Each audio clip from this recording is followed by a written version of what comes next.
సంస్కారం లేని చదువు, వినయం లేని విద్య. ఈ రెండూ వృధానే అని పెద్దలు మనకప్పుడు చెప్పారు. అలాగే మన పుస్తకాల్లో కూడా ఈ యొక్క నీతి వాక్యం మనం చదువుకున్నాం. ఈరోజు ట్రైనీ ఐపీఎస్ ఉదయ్ కృష్ణారెడ్డి ఎంతో మందికి స్ఫూర్తిగా నిలిచాడు. 2018లో కానిస్టేబుల్ నుంచి దాన్ని రిజైన్ చేసి అవమానాలు పడి మళ్ళీ ఐపీఎస్లో 360 ర్యాంక్ సాధించి, అంటే 1వ ర్యాంక్ కంటే ఈ 360 ర్యాంక్ ఆయన చాలా స్ఫూర్తి పొందాడు. అప్పుడు స్ఫూర్తిగా నిలిచాడు చాలా మందికి. ఎందుకంటే చిన్నప్పటి నుంచి కూడా తల్లిదండ్రులను కోల్పోయి నాన్నమ్మ కష్టపడి పెంచితే చదివి తను కూడా కూరగాయలు అవి అమ్ముకొని చదివి ఐపీఎస్ అవ్వడం అంటే మామూలు విషయం కాదు కదా. అందుకే చాలా స్ఫూర్తివంతమైనటువంటి కథగా ఆ రోజు వచ్చింది. కానీ మొన్న జరిగినటువంటి దీంతో ఒక్కసారిగా ఆయన సంపాదించుకున్న పేరంతా పోయింది. ఇప్పుడేమొచ్చేసి అతను కనిపించడం లేదని తెలంగాణ పోలీసులు గత 2 రోజులుగా వెతుకుతున్నామని చెప్తున్నారు.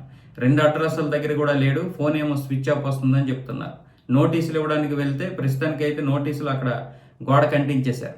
అలాగే ఆయన మెయిల్కి కూడా చేశారు, కానీ ఎక్కడా కూడా ఆయన ఆచూకీ లేదు. ఫోన్ కూడా స్విచ్ ఆఫ్ వస్తుంది. వేరే ఫోన్కి చేసినా కూడా 2వ నెంబర్కి చేసినా స్విచ్ ఆఫ్ వస్తుందంట.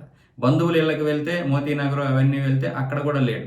సో ఒకవేళ స్టేట్ దాటి వెళ్ళిపోయాడా లేకపోతే ఎక్కడైనా అజ్ఞాతంలోనే ఉన్నాడన్న విషయం మీద చూస్తున్నారు. ఈ రోజు ఏమొచ్చేసి తన మీద కేసులు కొట్టేవేయాలి అని చెప్పి హైకోర్టులో పిటిషన్ దాఖలు చేస్తే అది ఈ రోజు వాయిదాకు వచ్చింది. మరి ఇక్కడ హైకోర్టు దగ్గర కూడా కొంతమంది పోలీసులు అయితే కాపలా కాస్తున్నారు.